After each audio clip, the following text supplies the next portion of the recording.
Warga RT 17 Kecamatan Kelurahan 26 Ilir Palembang melakukan budidaya tanaman sayur diantaranya jenis sayuran kisin, sawi, pakcoy, dan kailan. Adapun media yang dijadikan wadah tanaman tersebut merupakan limbah rumah tangga seperti botol minuman bekas ukuran 1 liter, deterjen air bekas yang sudah tidak digunakan.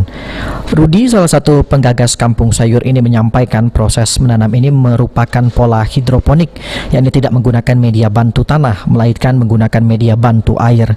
Adapun cara kerjanya, masing-masing wadah limbah plastik yang berisikan tanaman sayur akan dialiri air dari sumber penampungan menggunakan selang kecil. Secara bertahap, air akan mengalir dari satu wadah ke wadah lainnya. Untuk perawatan, air akan dilakukan pengurasan setiap 1 minggu sekali, di mana dari hasil budidaya ini, Rudi sudah dapat menghasilkan panen sayur yang berkualitas, dan walaupun hanya dikonsumsi sendiri dan juga keluarga.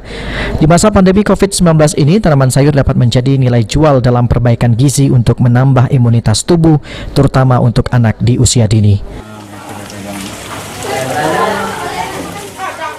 Ini kita memanfaatkan limbah rumah tangga ataupun bahan-bahan bekas yang bisa kita gunakan untuk menjadi media tanam daripada tanaman. Jadi tanaman yang kita tanam berjenis ada caisin, ada sawi, ada pakcoy. Nah, itu yang bagus untuk di hidroponik. Dan untuk kailan itu waktunya 2 bulan untuk panen, itu bisa 2 kali panen. Berarti ada karakter sayuran yang memang Ada bisa digunakan, Pak? sayuran, ada yang 1 bulan, ada yang 25 hari, seperti pakcoy itu 25 hari itu udah bisa dipanen. Sementara itu, Erdawati selaku Lurah 26 Ilir menyampaikan dirinya sangat mengapresiasi ide dari warga yang mengubah pemukiman menjadi kampung sayuran, di mana dulu kampung tersebut dapat dibilang kumuh.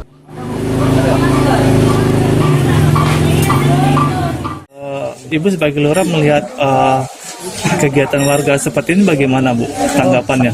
Tanggapan saya sangat antusias. Alhamdulillah, Pak Rudi ini merupakan suatu pioner ketua di kampung ini untuk membangun kampung sayur ini sehingga menjadi begini, sehingga masyarakat juga di sekitar sudah mulai bisa menanam sayur, cabai, dan buah-buahan juga.